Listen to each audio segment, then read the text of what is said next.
Un razonamiento absurdo. Lo absurdo y el suicidio. No hay más que un problema filosófico verdaderamente serio: el suicidio. Juzgar si la vida vale o no vale la pena de vivirla es responder a la pregunta fundamental de la filosofía. Las demás, si el mundo tiene 3 dimensiones, si el espíritu tiene 9 o 12 categorías, vienen a continuación. Se trata de juegos. Primeramente hay que responder. Y si es cierto, como pretende Nietzsche, que un filósofo, para ser estimable, debe predicar con el ejemplo, se advierte la importancia de esa respuesta, puesto que va a preceder al gesto definitivo. Se trata de evidencias perceptibles para el corazón, pero que se debe profundizar a fin de hacerlas claras para el espíritu. Si me pregunto en qué puedo basarme para juzgar si tal cuestión es más apremiante que tal otra, respondo que en los actos a los que obligue. Nunca vi morir a nadie por el argumento ontológico. Galileo, que defendía una verdad científica importante, abjuró de ella con la mayor facilidad del mundo, cuando puso su vida en peligro. En cierto sentido, hizo bien. Aquella verdad no valía la hoguera. Es profundamente indiferente saber cuál gira alrededor del otro, si la Tierra o el Sol. Para decirlo todo, es una cuestión baladí. En cambio, veo que muchas personas mueren porque estiman que la vida no vale la pena de vivirla. Veo a otras que, paradójicamente, se hacen matar por las ideas o las ilusiones que les dan una razón para vivir. Lo que se llama una razón para vivir es al mismo tiempo una excelente razón para morir.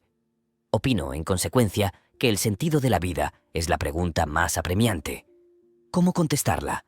Con respecto a todos los problemas esenciales, y considero como tales a los que ponen en peligro la vida o los que decuplican el ansia de vivir, no hay probablemente sino 2 métodos de pensamiento, el de Perogrullo y el de Don Quijote. El equilibrio de evidencia y lirismo es lo único que puede permitirnos llegar al mismo tiempo a la emoción y a la claridad. Se concibe que en un tema a la vez, tan humilde y tan cargado de patetismo, la dialéctica sabia y clásica deba ceder el lugar, por lo tanto, a una actitud espiritual más modesta que procede a la vez del buen sentido y de la simpatía. Siempre se ha tratado del suicidio como de un fenómeno social. Por el contrario, aquí se trata, para comenzar, de la relación entre el pensamiento individual y el suicidio. Un acto como este se prepara en el silencio del corazón, lo mismo que una gran obra. El propio suicida lo ignora. Una noche dispara o se sumerge. De un gerente de inmuebles que se había matado, me dijeron un día que había perdido a su hija hacía 5 años y que esa desgracia le había cambiado mucho, le había minado. No se puede desear una palabra más exacta. Comenzar a pensar es comenzar a estar minado. La sociedad no tiene mucho que ver con estos comienzos. El gusano se halla en el corazón del hombre, y en él hay que buscarlo. Este juego mortal, que lleva de la lucidez frente a la existencia a la evasión fuera de la luz, es algo que debe investigarse y comprenderse. Muchas son las causas para un suicidio, y de una manera general, las más aparentes no han sido las más eficaces. La gente se suicida rara vez, sin embargo no se excluye la hipótesis, por reflexión. Lo que desencadena la crisis es casi siempre incontrolable. Los diarios hablan con frecuencia de penas íntimas o de enfermedad incurable. Son explicaciones válidas, pero habría que saber si ese mismo día un amigo del desesperado no le habló con un tono indiferente. Ese sería el culpable, pues tal cosa puede bastar para precipitar todos los rencores y todos los cansancios todavía en suspenso. Pero si es difícil fijar el instante preciso, el paso sutil en que el espíritu ha apostado a favor de la muerte, es más fácil extraer del acto mismo las consecuencias que supone. Matarse, en cierto sentido, y como en el melodrama, es confesar. Es confesar que se ha sido sobrepasado por la vida o que no se la comprende. Sin embargo, no vayamos demasiado lejos en esas analogías y volvamos a las palabras corrientes. Es solamente confesar que eso no merece la pena. Vivir, naturalmente, nunca es fácil. Uno sigue haciendo los gestos que ordena la existencia, por muchas razones, la primera de las cuales es la costumbre. Morir voluntariamente supone que se ha reconocido, aunque sea instintivamente, el carácter irrisorio de esa costumbre, la ausencia de toda razón profunda para vivir, el carácter insensato de esa agitación cotidiana y la inutilidad del sufrimiento. ¿Cuál es, pues, ese sentimiento incalculable que priva al espíritu del sueño necesario a la vida? Un mundo que se puede explicar incluso con malas razones es un mundo familiar. Pero, por el contrario, en un universo privado repentinamente de ilusiones y de luces, el hombre se siente extraño. Es un exilio sin recurso, pues está privado de los recuerdos de una patria perdida o de la esperanza de una tierra prometida. Tal divorcio entre el hombre y su vida, entre el actor y su decorado, es propiamente el sentimiento de lo absurdo. Como todos los hombres sanos han pensado en su propio suicidio, se podrá reconocer, sin más explicaciones, que hay un vínculo directo entre este sentimiento y la aspiración a la nada. El tema de este ensayo es, precisamente, esa relación entre lo absurdo y el suicidio, la medida exacta en que el suicidio es una solución de lo absurdo. Se puede sentar como principio que para un hombre que no hace trampas lo que cree verdadero debe regir su acción. La creencia en lo absurdo de la existencia debe gobernar, por lo tanto, su conducta.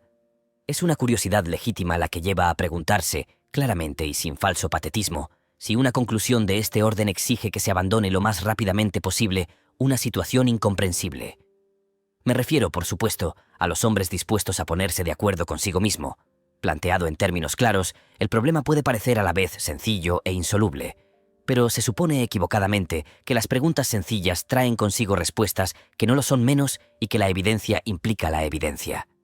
A priori, e invirtiendo los términos del problema, así como uno se mata o no se mata, parece que no hay sino dos soluciones filosóficas, la del sí y la del no. Eso sería demasiado fácil. Pero hay que tener en cuenta a los que interrogan siempre sin llegar a una conclusión. A ese respecto apenas ironizo.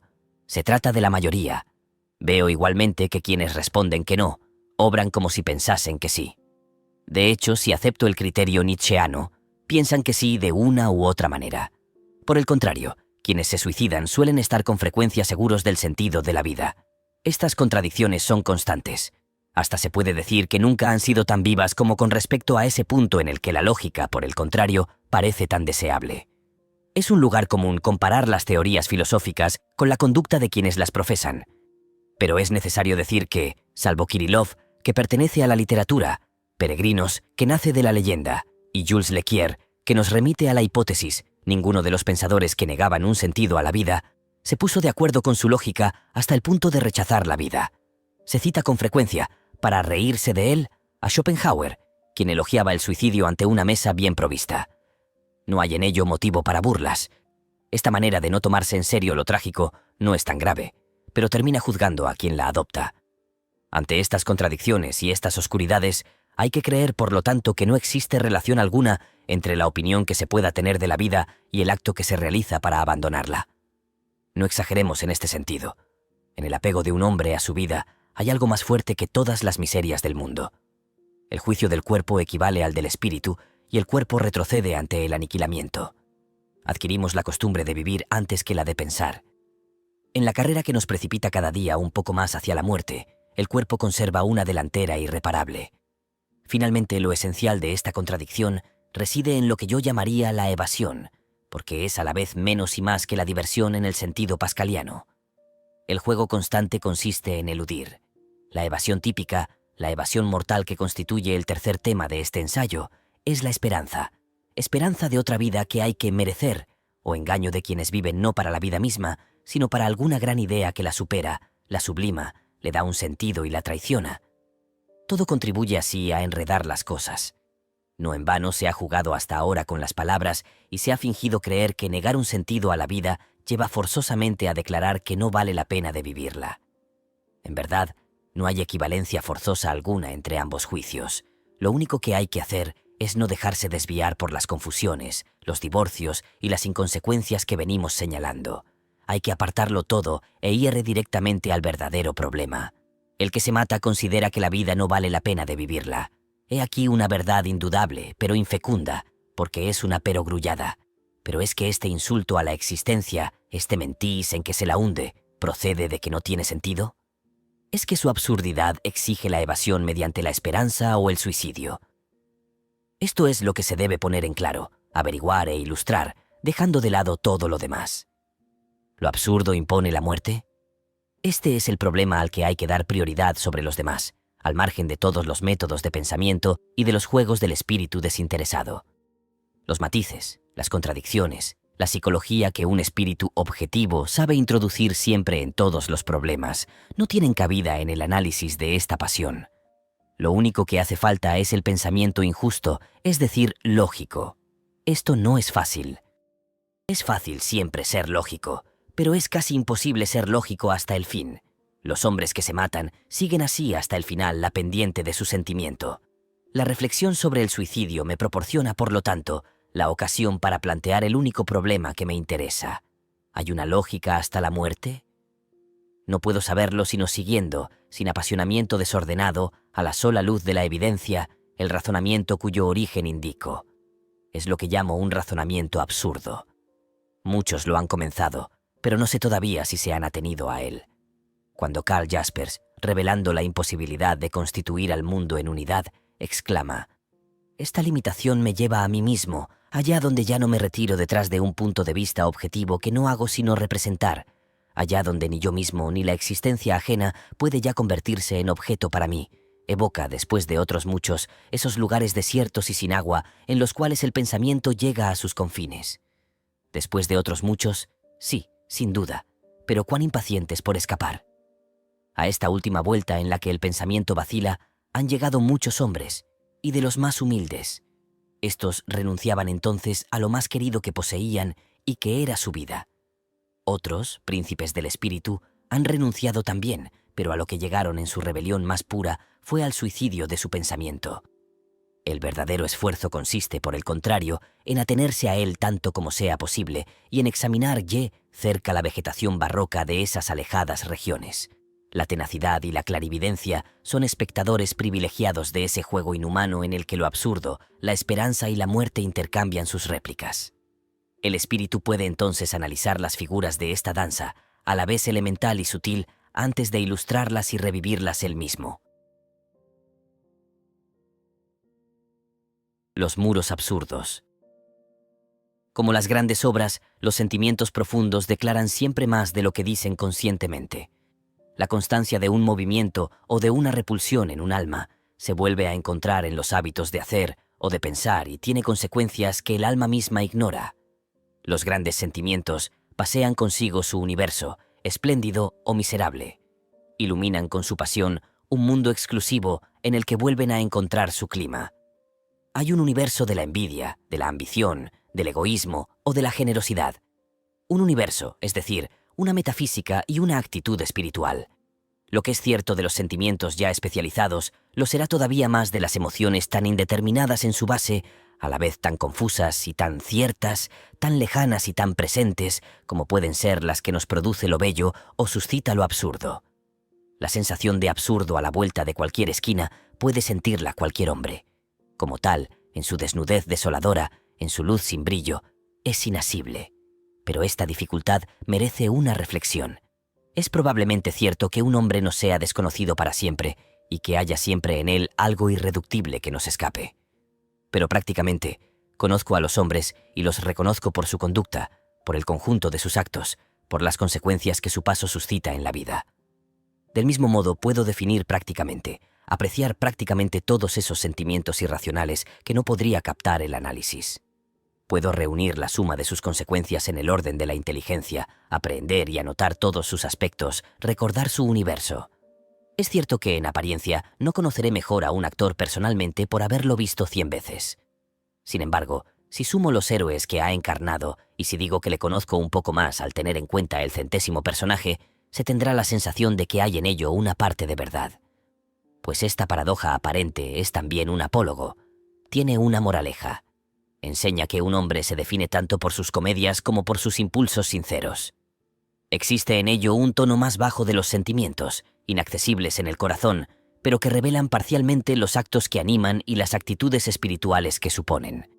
Puede advertirse que así defino un método, pero se advierte también que este método es de análisis y no de conocimiento, pues los métodos implican metafísicas, revelan sin saberlo conclusiones que a veces pretenden no conocer todavía. Así, las últimas páginas de un libro están ya en las primeras. Este nudo es inevitable. El método aquí definido confiesa la sensación de que todo verdadero conocimiento es imposible. Solo pueden enumerarse las consecuencias y solo el clima puede hacerse sentir. Quizá podamos alcanzar el inaprehensible sentimiento de lo absurdo en los mundos diferentes, pero fraternos de la inteligencia, del arte de vivir o del arte simplemente. El clima del absurdo está al comienzo. El final es el universo absurdo y la actitud espiritual que ilumina al mundo con una luz que le es propia, con el fin de hacer resplandecer ese rostro privilegiado e implacable que ella sabe reconocerle. Todas las grandes acciones y todos los grandes pensamientos tienen un comienzo irrisorio. Las grandes obras nacen con frecuencia a la vuelta de una esquina o en la puerta giratoria de un restaurante. Lo mismo sucede con la absurdidad. El mundo absurdo, más que cualquier otro, extrae su nobleza de ese nacimiento miserable.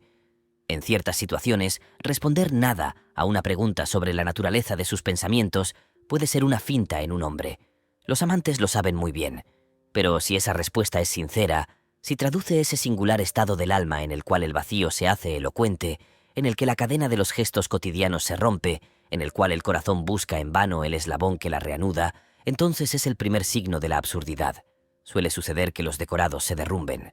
Levantarse, coger el tranvía, 4 horas de oficina o de fábrica, la comida, el tranvía, 4 horas de trabajo, la cena, el sueño y lunes, martes, miércoles, jueves, viernes y sábado, con el mismo ritmo, es una ruta que se sigue fácilmente durante la mayor parte del tiempo. Pero un día surge el porqué, y todo comienza con esa lasitud teñida de asombro. Comienza. Esto es importante. La lasitud está al final de los actos de una vida maquinal, pero inicia al mismo tiempo el movimiento de la conciencia. La despierta y provoca la continuación. La continuación es la vuelta inconsciente a la cadena o el despertar definitivo. Al final del despertar viene, con el tiempo, la consecuencia, suicidio o restablecimiento. En sí misma la lasitud tiene algo de repugnante. Debo concluir que es buena, pues todo comienza por la conciencia y nada vale sino por ella. Estas observaciones no tienen nada de original, pero son evidentes, y eso basta por algún tiempo al efectuar un reconocimiento somero de los orígenes de lo absurdo. La simple inquietud está en el origen de todo. Asimismo, y durante todos los días de una vida sin brillo, el tiempo nos lleva. Pero siempre llega un momento en que hay que llevarlo. Vivimos del porvenir. Mañana, más tarde, cuando tengas una posición. Con los años comprenderás. Estas inconsecuencias son admirables, pues al fin y al cabo se trata de morir. Llega, no obstante, un día en que el hombre comprueba o dice que tiene 30 años. Así afirma su juventud. Pero al mismo tiempo se sitúa con relación al tiempo. Ocupa en él su lugar. Reconoce que se halla en cierto momento de una curva que confiesa tener que recorrer. Pertenece al tiempo, y a través del horror que se apodera de él, reconoce en aquel a su peor enemigo. El mañana anhelaba el mañana, cuando todo él debía rechazarlo. Esta rebelión de la carne es lo absurdo. Un peldaño más abajo y nos encontramos con lo extraño. Advertimos que el mundo es espeso. Entrevemos hasta qué punto una piedra nos es extraña e irreductible, con qué intensidad puede negarnos la naturaleza, un paisaje. En el fondo de toda belleza yace algo inhumano, y esas colinas, la dulzura del cielo, esos dibujos de árboles pierden, al cabo de un minuto, el sentido ilusorio con que los revestíamos y en adelante quedan más lejanos que un paraíso perdido. La hostilidad primitiva del mundo remonta su curso hasta nosotros a través de los milenios. Durante un segundo no lo comprendemos, porque durante siglos de él hemos comprendido las figuras y los dibujos que poníamos previamente, porque en adelante nos faltarán las fuerzas para emplear ese artificio. El mundo se nos escapa porque vuelve a ser el mismo. Esas apariencias enmascaradas por la costumbre vuelven a ser lo que son. Se alejan de nosotros. Así como hay días en que bajo su rostro familiar se ve como a una extraña a la mujer amada desde hace meses o años, así también quizá lleguemos a desear hasta lo que nos deja de pronto tan solos. Pero todavía no ha llegado ese momento. Una sola cosa. Este espesor y esta extrañeza del mundo es lo absurdo. También los hombres segregan lo inhumano. En ciertas horas de lucidez, el aspecto mecánico de sus gestos, su pantomima carente de sentido, vuelven estúpido cuanto les rodea. Un hombre habla por teléfono detrás de un tabique de vidrio. No se le oye, pero se ve su mímica sin sentido. Uno se pregunta por qué vive. Este malestar ante la inhumanidad del hombre mismo, esta caída incalculable ante la imagen de lo que somos, esta náusea, como la llama un autor de nuestros días, es también lo absurdo. El extraño que, en ciertos segundos, viene a nuestro encuentro en un espejo. El hermano familiar y, sin embargo, inquietante que volvemos a encontrar en nuestras propias fotografías, son también lo absurdo. Llego, por fin, a la muerte y al sentimiento que tenemos de ella. Todo está dicho sobre este punto, y lo decente es no incurrir en lo patético. Sin embargo, nunca se asombrará demasiado ante el hecho de que todo el mundo viva como si nadie, lo supiese. Es que, en realidad, no hay una experiencia de la muerte. En el sentido propio, no es experimentado sino lo que ha sido vivido y hecho consciente. Aquí lo más que puede hacerse es hablar de la experiencia de la muerte ajena. Es un sucedáneo, una opinión que nunca nos convence del todo. Este convencionalismo melancólico no puede ser persuasivo. El horror procede en realidad del lado matemático del acontecimiento. Si el tiempo nos espanta es porque da la demostración. La solución viene luego. Todos los grandes discursos sobre el alma van a recibir aquí, por lo menos durante un tiempo, la prueba del 9 de su contrario. De cuerpo inerte en el que ya no deja huella una bofetada, ha desaparecido el alma. Ese lado elemental y definitivo de la aventura constituye el contenido de la sensación absurda. Bajo la iluminación mortal de ese destino aparece la inutilidad. Ninguna moral ni esfuerzo alguno pueden justificarse a priori ante las sangrientas matemáticas que ordenan nuestra condición. Repito que todo esto ha sido dicho y redicho. Me limito aquí a hacer una clasificación rápida y a indicar estos temas evidentes. Circulan a través de todas las literaturas y todas las filosofías. La conversación cotidiana se nutre de ellos. No se trata de volver a inventarlos, pero hay que asegurarse de estas evidencias para poder interrogarse luego sobre la cuestión primordial. Lo que me interesa, quiero repetirlo, no son tanto los descubrimientos absurdos como sus consecuencias. Si se está seguro de estos hechos, ¿qué hay que deducir de ellos? ¿Hasta dónde hay que ir para no estudiar nada? ¿Habrá que morir voluntariamente o esperar a pesar de todo? Antes es necesario realizar el mismo recuento rápido en el plano de la inteligencia. La primera operación de la mente consiste en distinguir lo que es cierto de lo que es falso. Sin embargo, en cuanto el pensamiento reflexiona sobre sí mismo, lo primero que descubre es una contradicción. A este respecto, es inútil esforzarse por ser convincente. Desde hace siglos, nadie ha dado de este asunto una demostración más clara y elegante que Aristóteles. La consecuencia, con frecuencia ridiculizada, de estas opiniones es que se destruyen a sí mismas. Pues al afirmar que todo es cierto, afirmamos la verdad de la afirmación opuesta y, por consiguiente, la falsedad de nuestra propia tesis, pues la afirmación opuesta no admite que ella pueda ser cierta. Y si se dice que todo es falso, esta afirmación resulta también falsa. Si se declara que solo es falsa la afirmación opuesta a la nuestra, o bien que solo la nuestra es falsa, se está, no obstante, obligado a admitir un número infinito de juicios verdaderos o falsos. Pues quien emite una afirmación cierta declara al mismo tiempo que es cierta, y así sucesivamente hasta el infinito. Este círculo vicioso no es sino el primero de una serie, en la cual la mente que se inclina sobre sí misma se pierde en un remolino vertiginoso. La simplicidad misma de estas paradojas hace que sean irreductibles. Cualesquiera que sean los juegos de palabras y las acrobacias de la lógica, comprender es, ante todo, unificar. El deseo profundo del espíritu mismo en sus operaciones más evolucionadas se une al sentimiento inconsciente del hombre ante su universo. Es exigencia de familiaridad, apetito de claridad. Para un hombre, comprender el mundo es reducirlo a lo humano, marcarlo con su sello. El universo del gato no es el universo del oso hormiguero. La perogrullada todo pensamiento es antropomórfico no tiene otro sentido. Del mismo modo, el espíritu que trata de comprender la realidad no puede considerarse satisfecho salvo si la reduce a términos de pensamiento. Si el hombre reconociese que también el universo puede amar y sufrir, se reconciliaría. Si el pensamiento descubriese en los espejos cambiantes de los fenómenos relaciones eternas que los pudiesen resumir a sí mismas en un principio único, se podría hablar de una dicha del espíritu de la que el mito de los bienaventurados no sería sino una imitación ridícula. Esta nostalgia de unidad, este apetito de absoluto ilustra el movimiento esencial del drama humano. Pero que esta nostalgia sea un hecho no implica que deba ser satisfecha inmediatamente. Pues si, salvando el abismo que separa el deseo de la conquista, afirmamos con Parménides la realidad del uno, cualquiera que sea, caemos en la ridícula contradicción de un espíritu que afirma la unidad total y prueba con su afirmación misma su propia diferencia y la diversidad que pretendía resolver. Este otro círculo vicioso basta para ahogar nuestras esperanzas. Se trata también de evidencias. Vuelvo a repetir que no son interesantes en sí mismas, sino por las consecuencias que se puede sacar de ellas. Conozco otra evidencia, la que me dice que el hombre es mortal. Pueden contarse, no obstante, las personas que han sacado de ellas las conclusiones extremas.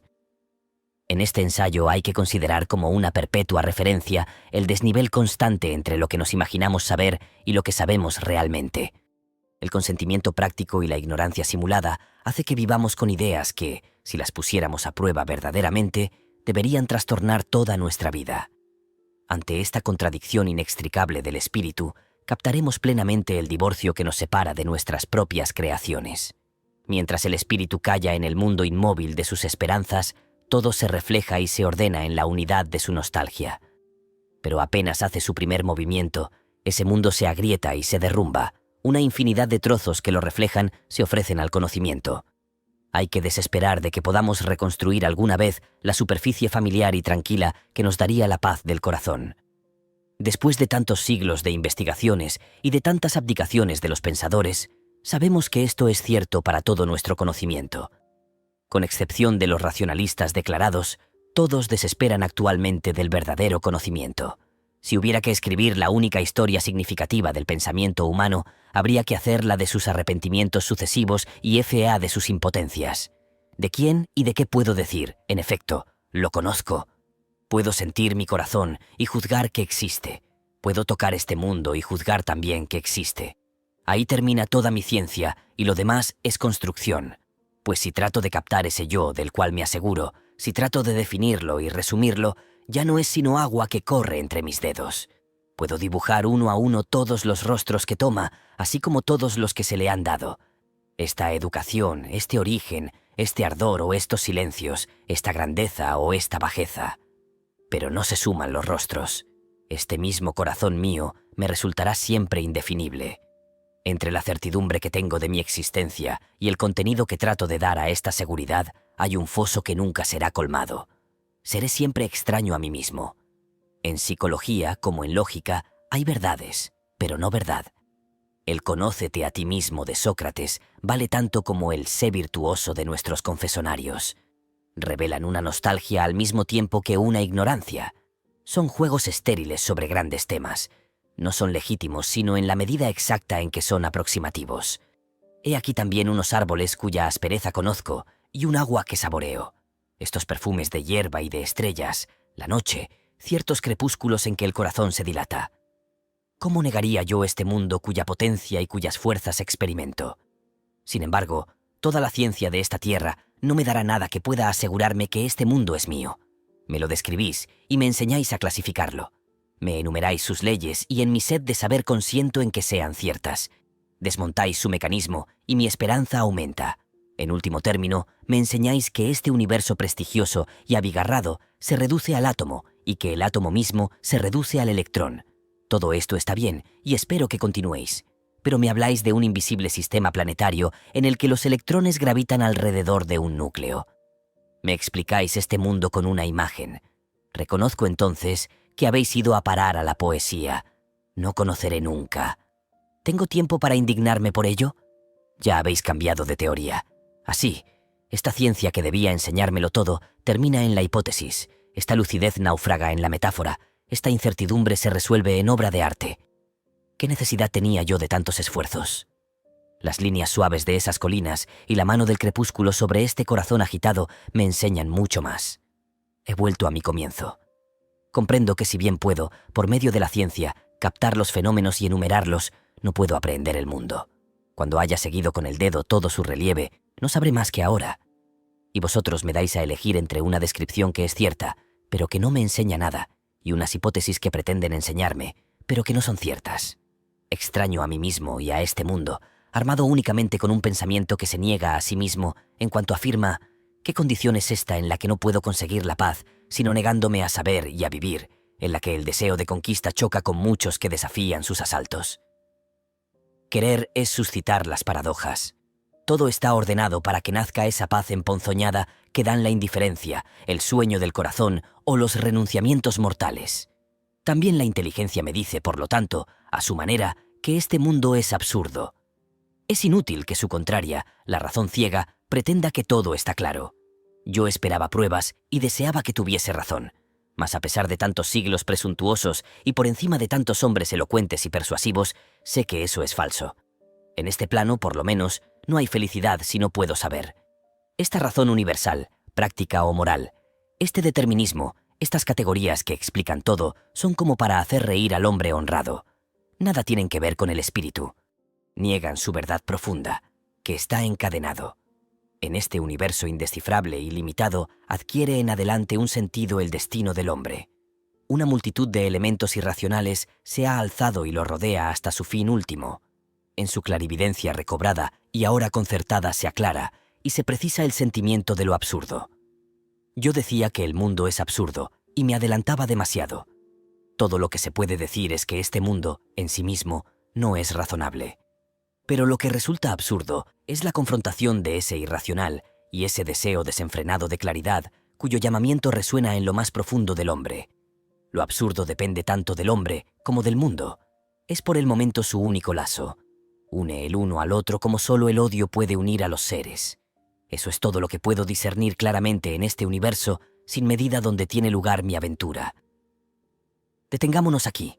Si tengo por cierto este absurdo que rige mis relaciones con la vida, si me empapo de este sentimiento que me embarga ante los espectáculos del mundo, de esta clarividencia que me impone la búsqueda de una ciencia, debo sacrificar todo a estas certidumbres y debo mirarlas de frente para poder mantenerlas. Sobre todo debo ajustar a ellas mi conducta y seguirlas en todas sus consecuencias. Hablo aquí de honradez, pero quiero saber antes si el pensamiento puede vivir en estos desiertos. Sé ya que el pensamiento ha entrado por lo menos en esos desiertos. Ha encontrado en ellos su pan. Ha comprendido en ellos que hasta ahora se alimentaba con fantasmas. Ha dado pretexto a algunos de los temas más apremiantes de la reflexión humana. Desde el momento en que se le reconoce, el absurdo se convierte en una pasión, en la más desgarradora de todas. Pero toda la cuestión consiste en saber si uno puede vivir con sus pasiones, en saber si se puede aceptar su ley profunda, que es la de quemar el corazón que al mismo tiempo exaltan. No es, sin embargo, la cuestión que vamos a plantear ahora. Está en el centro de esta experiencia y ya tendremos tiempo de volver a ella. Examinemos más bien los temas y los impulsos nacidos del desierto. Bastará con enumerarlos. A estos también los conocen todos en la actualidad. Siempre ha habido hombres que han defendido los derechos de lo irracional. La tradición de lo que se puede llamar el pensamiento humillado nunca ha dejado de estar viva. Se ha hecho tantas veces la crítica del racionalismo que parece innecesario volver a hacerla. Sin embargo, nuestra época ve el renacimiento de esos sistemas paradójicos que se ingenian para hacer que tropiece la razón como si verdaderamente ésta hubiese andado siempre con paso seguro. Pero esto no es tanto una prueba de la eficacia de la razón como de la vivacidad de sus esperanzas. En el plano de la historia, esta constancia de dos actitudes ilustra la pasión esencial del hombre, desgarrado entre su tendencia hacia la unidad y la visión clara que puede tener de los muros que lo encierran. Pero quizá nunca haya sido más vivo que en nuestro tiempo el ataque contra la razón. Desde el gran grito de Zaratustra, por casualidad, es la nobleza más vieja del mundo.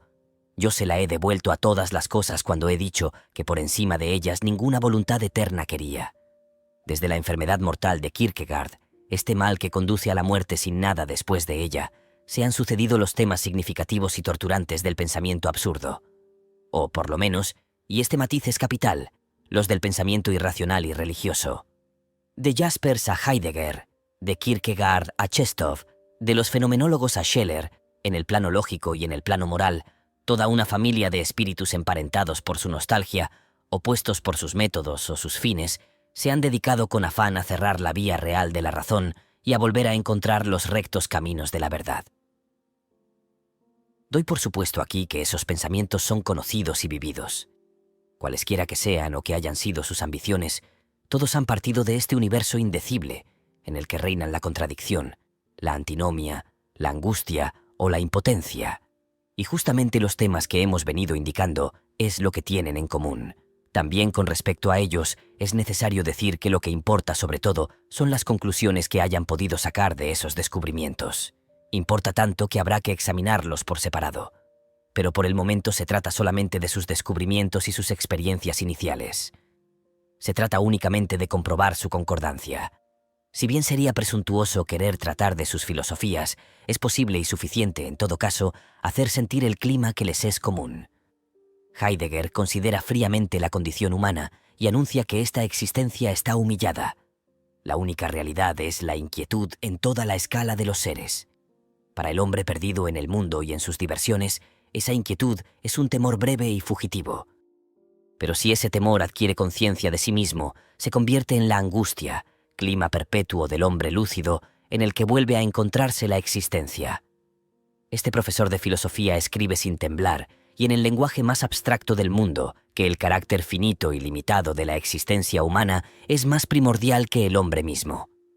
Se interesa por Kant, pero es para reconocer el carácter limitado de su razón pura.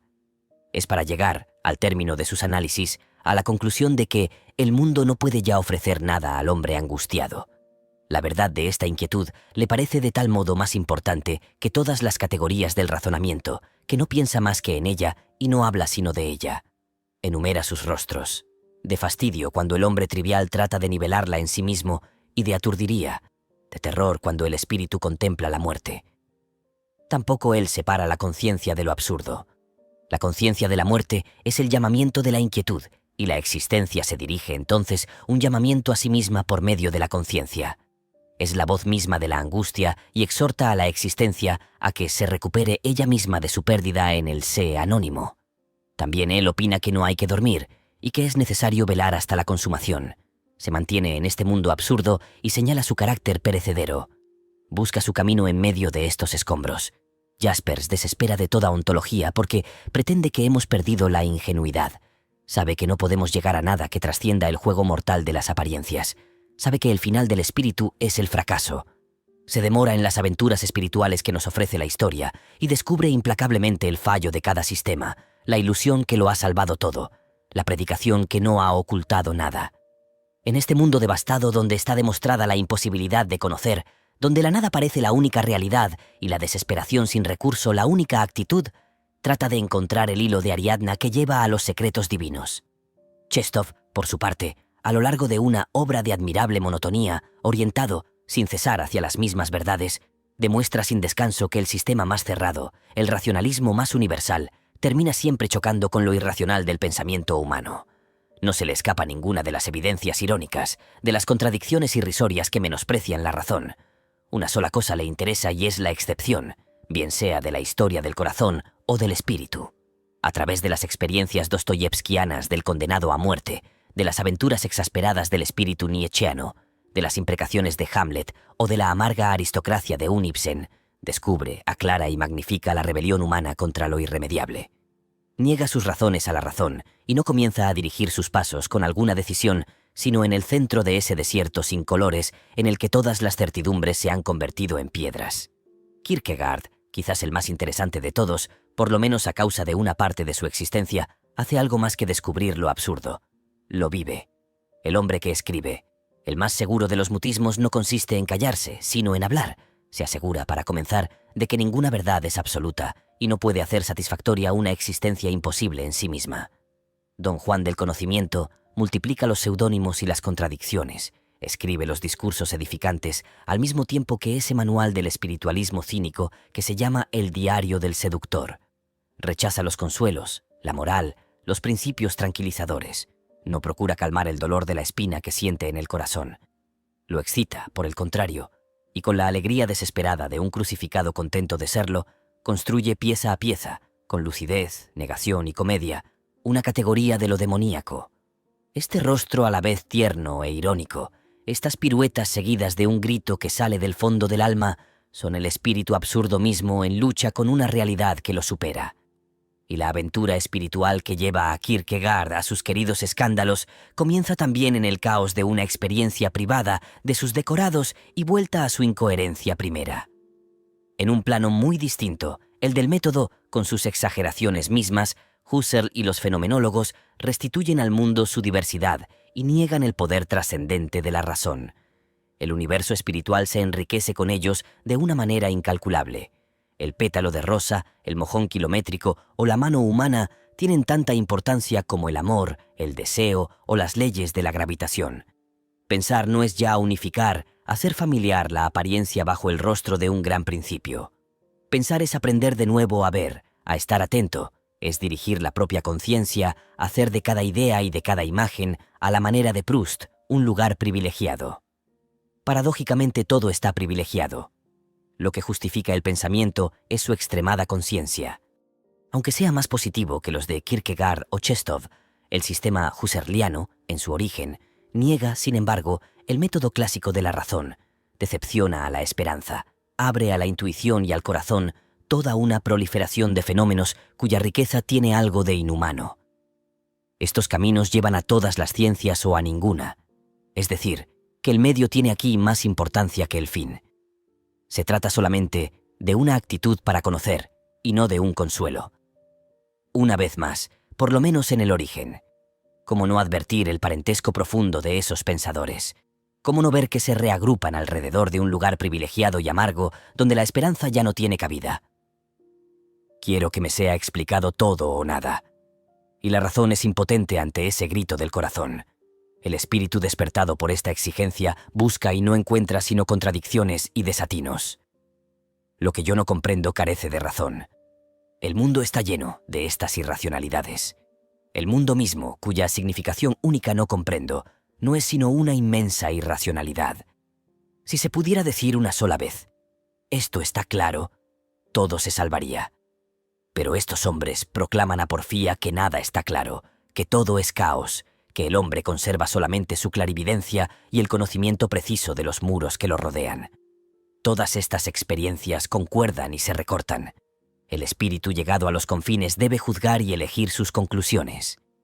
En ese punto se sitúan el suicidio y la respuesta, pero quiero invertir el orden de la investigación y partir de la aventura inteligente para volver a los gestos cotidianos. Las experiencias aquí evocadas han nacido en el desierto que no hay que abandonar. Por lo menos hay que saber hasta dónde han llegado. En ese punto de su esfuerzo el hombre se halla ante lo irracional. Siente en sí mismo su deseo de dicha y de razón. Lo absurdo nace de esta confrontación entre el llamamiento humano y el silencio irrazonable del mundo. Esto es lo que no hay que olvidar. A esto es a lo que hay que aferrarse, puesto que toda la consecuencia de una vida puede nacer de ello. Lo irracional, la nostalgia humana y lo absurdo que surge de su enfrentamiento son los tres personajes del drama que debe terminar necesariamente con toda la lógica de que es capaz una existencia. El suicidio filosófico. El sentimiento de lo absurdo no es lo mismo que la noción de lo absurdo. La fundamenta y nada más. No se resume en ella, sino durante el breve instante en que juzga al universo. Luego tiene que ir más lejos. Está vivo, lo que quiere decir que debe morir o resonar más adelante. Lo mismo sucede con los temas que hemos reunido. Pero lo que me interesa también a este respecto no son las obras o los pensadores, cuya crítica exigiría otra forma y otro lugar, sino el descubrimiento de lo que hay de común en sus conclusiones. Nunca ha habido, quizás, espíritus tan diferentes. No obstante, reconocemos como idénticos los paisajes espirituales en los que se mueven. Así también, a través de ciencias tan diferentes, el grito que termina su itinerario resuena de la misma manera. Se advierte que hay un clima común a los pensadores que se acaba de recordar. Decir que ese clima es mortífero es apenas jugar con las palabras. Vivir bajo este cielo asfixiante exige que se salga de él o que se permanezca en él. Se trata de saber cómo se sale de él en el primer caso y por qué se permanece en él, en el segundo. Yo defino así el problema del suicidio y el interés que se puede conceder a las conclusiones de la filosofía existencial. Antes quiero desviarme un instante del camino recto. Hasta ahora hemos podido circunscribir lo absurdo por la parte exterior.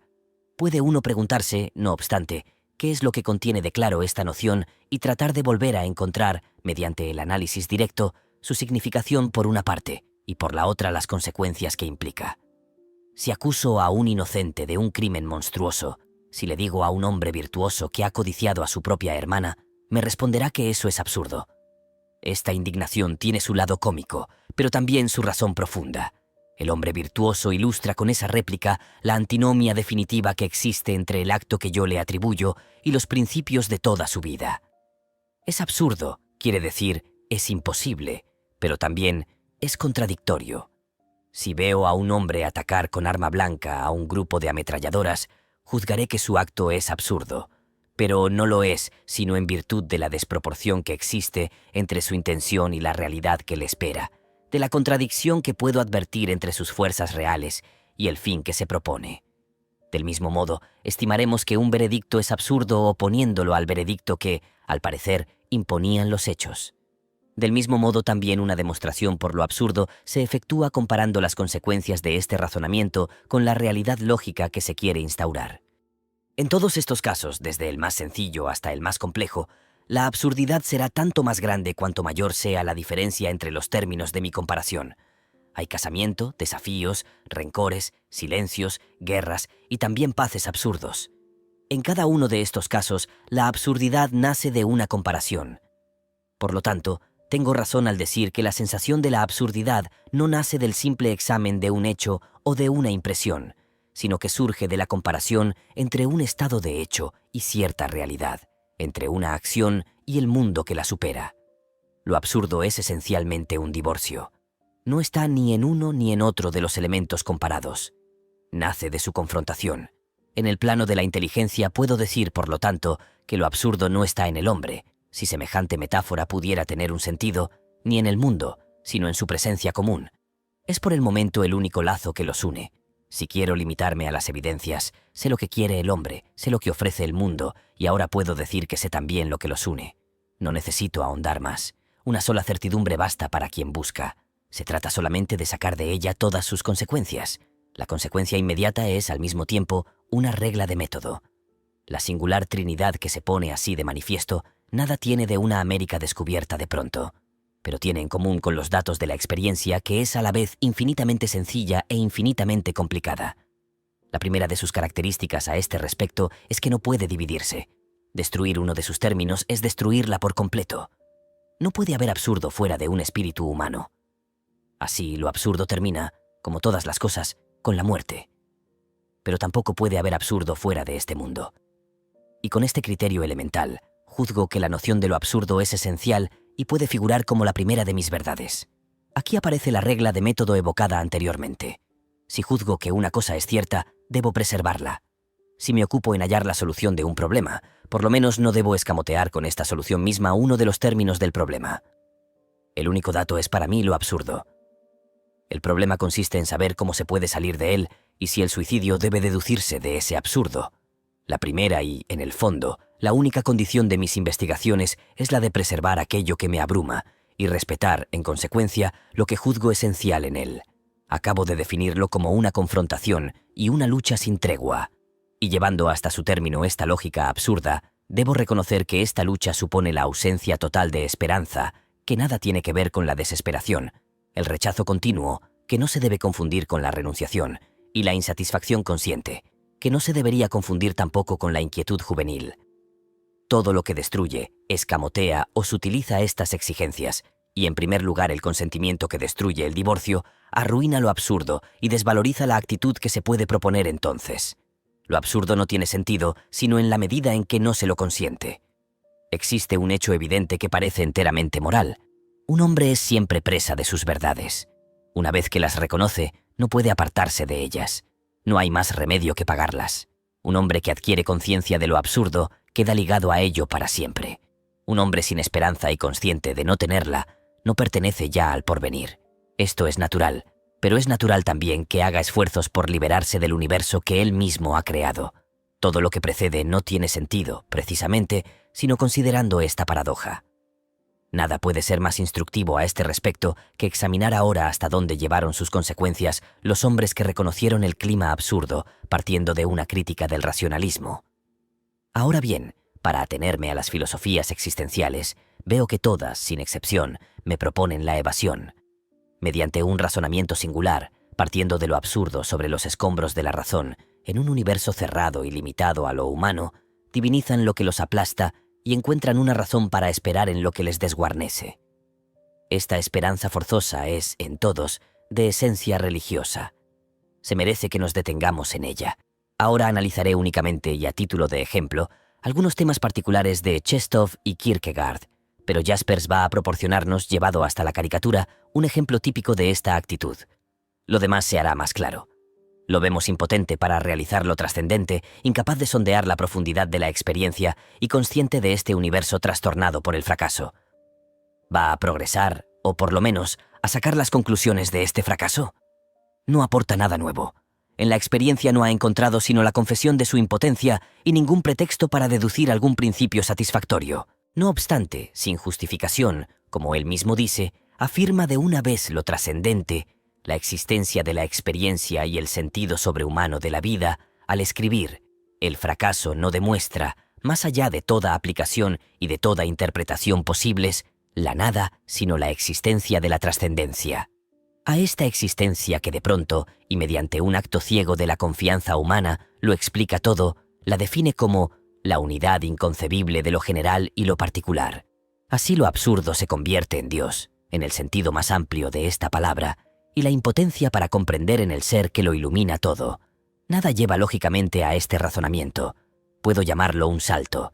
Y paradójicamente se comprende la insistencia, la paciencia infinita de Jaspers en hacer irrealizable la experiencia de lo trascendente.